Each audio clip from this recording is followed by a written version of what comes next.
Hai semua sobat Noba. Balik lagi bareng Ara di sini. Terima kasih ya atas supportnya sampai sejauh ini. Tanpa berlama-lama lagi, yuk langsung masuk ke alur ceritanya. Di episode sebelumnya, Xiaoyan menjelaskan kepada Yaolao secara singkat tentang bahan-bahan obat yang ia perlukan. Awalnya Xiaoyan tidak terlalu berharap banyak. Itu karena dia juga mengerti bahwa bahan yang dia butuhkan cukup langka. Namun tidak disangka bahwa setelah Xiaoyan menyebutkan nama-namanya, Yaolao menganggukkan kepalanya. Dengan senyuman guru, Xiaoyan hanya bisa mengucapkan satu kata. Ada apa? Apakah kau meragukan koleksi yang dimiliki orang tua ini? Ucap Yaolao sambil membelai janggutnya. Xiaoyan tertegun sejenak. Dia tidak menyangka bahwa dia benar-benar berhasil menemukan bahan obat untuk memurnikan pil King Xuan Tianbu. Setelah itu Yaolao memindahkan semua bahan obat yang telah lama ia simpan ke dalam cincin penyimpanannya. Meski terlihat sangat santai, tapi hanya Xiaoyan yang tahu bahwa bahan obat ini sesuatu yang diperoleh Yaolao dengan susah payah. Dan sekarang mereka semua diserahkan kepadanya. Ambil semuanya. Dengan kemampuan alkimi aku saat ini, aku bahkan tidak bisa mengendalikan bahan obat ini. Tidak ada gunanya menyimpannya. Saat Yaolao berbicara, Xiaoyan tersenyum pahit. Tanpa menunggu jawabannya, Yaolao menyerahkan cincin penyimpanannya itu kepada Xiaoyan. Meskipun dia tidak mengatakannya, tapi bagaimana mungkin Xiaoyan tidak memahami pikiran gurunya? Xiaoyan sedikit terkejut. Dia masih ingat ketika Nalan Yanran memberi pil energi Catering Powder untuk memutuskan pertunangan dan mempermalukannya. Yaolao mengatakan hal seperti itu sama halnya seperti kaca yang tidak pantas disebutkan. Dalam sekejap mata, sepertinya segalanya telah berubah. Hanya perasaan tulus ini yang sepertinya tidak pernah berubah. Sekarang setelah Xiaoyan mendapatkan bahan obat yang ia butuhkan, dia awalnya ingin kembali ke Xiao Mansion untuk memurnikannya. Berpisahan dengan sang guru, semua alkemis di pavilion pemurnian obat itu berdiri dan menangkupkan tangannya serempak ke arah Xiaoyan. Sesi penyulingan pil obat yang dilaksanakan oleh Xiaoyan saat itu memang membawa terlalu banyak kejutan bagi para alkemis di alam dewa kuno. Mereka mengamati setiap detailnya. Bagaimana Xiaoyan mampu memurnikan pil obat suci, ia terlihat sangat luar biasa. Sampai terbentuknya sebuah pil dengan tingkat yang belum pernah mereka sentuh. Hanya mereka yang mengerti, semakin banyak pola pemurnian di dalamnya, semakin berkali-kali lipat tingkat kesulitannya. Keberhasilan Xiaoyan saat itu menjadi wawasan terbesar bagi semua alkemis di alam dewa kuno. Saat Xiaoyan hendak keluar dari pavilion pemurnian obat, dia tiba-tiba mendengar suara-suara hormat di belakangnya. Langkahnya tiba-tiba berhenti dan dia merenung sejenak. Saat ini alam dewa kuno membutuhkan banyak tenaga kerja sebagai pasokan untuk masa perang. Daripada memurnikan pil obat secara tertutup dan tersembunyi, akan lebih baik jika dia bisa membantu meningkatkan keterampilan alkemis mereka di sini. Semakin mahir mereka dalam hal pemurnian, maka itu akan semakin baik mengingat situasi saat ini. Setelah berpikir seperti ini, Xiaoyan membatalkan niatnya untuk pergi dan kembali memasuki pavilion pemurnian obat. Yaolao memandang Xiaoyan yang kembali tidak perlu bertanya. Bagaimana mungkin dia tidak mengetahui karakter muridnya? Sudut mulutnya tiba-tiba terangkat. Dia sudah mengerti apa yang akan dilakukan Xiaoyan. Ye Fiu menyaksikan Xiaoyan berjalan lurus menuju tengah pavilion pemurnian obat. Dengan lambaian tangannya, sebuah kuali obat tiba-tiba muncul di hadapannya. Dia duduk bersila di tengah. Segera setelah itu banyak bahan obat ditempatkan di sekelilingnya. Apa yang ingin dimurnikan Xiaoyan kali ini bukanlah pil di tingkat suci, tetapi pil obat yang belum pernah disaksikan oleh semua orang yang hadir, yaitu ramuan di tingkat dewa. Tak satu pun dari para alkemis ini yang dapat mencapai ramuan tingkat dewa. Bagaimanapun, meningkatkan rana jiwa sangat sulit. Ini juga akan menjadi hambatan bagi banyak alkemis untuk berhenti. Xiaoyan tidak bisa membantu para alkemis ini dalam hal dunia nyata. Namun dia berharap dapat membuat mereka menyadari beberapa arti sebenarnya. Melalui keterampilan alkemisnya, Xiaoyan hari ini sudah mampu sepenuhnya mengendalikan pemurnian ramuan dewa dan sedang bergerak menuju tingkat pemurnian obat yang lebih tinggi.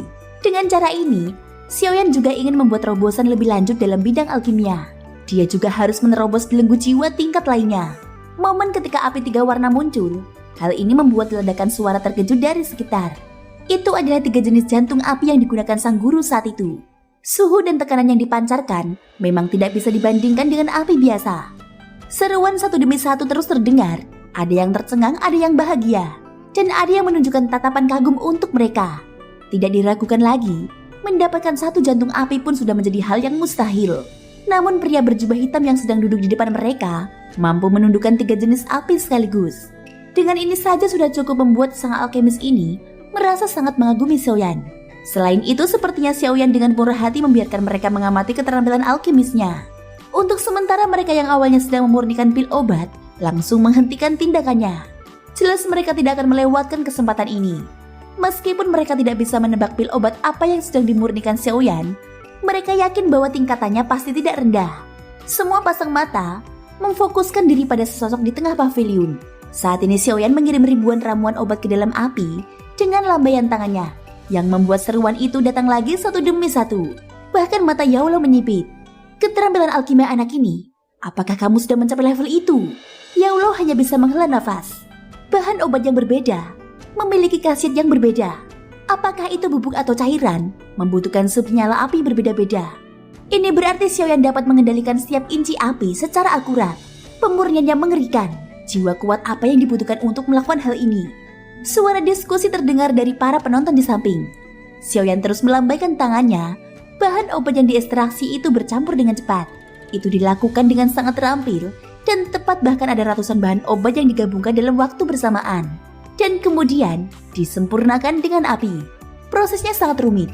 Segera semua alkemis mengerti apa yang disempurnakan Xiaoyan. Sekarang bukan lagi ramuan tingkat suci, melainkan ramuan tingkat dewa. Ramuan dewa. Aku telah menunggunya sepanjang hidupku. Aku khawatir aku bahkan tidak berani berpikir untuk mencobanya. Suara desahan itu berlanjut. Mereka juga menyaksikan dengan penuh konsentrasi bagaimana Xiaoyan memurnikan ramuannya. Cara yang ditunjukkan Xiaoyan seolah-olah dia sudah hafal dengan semuanya.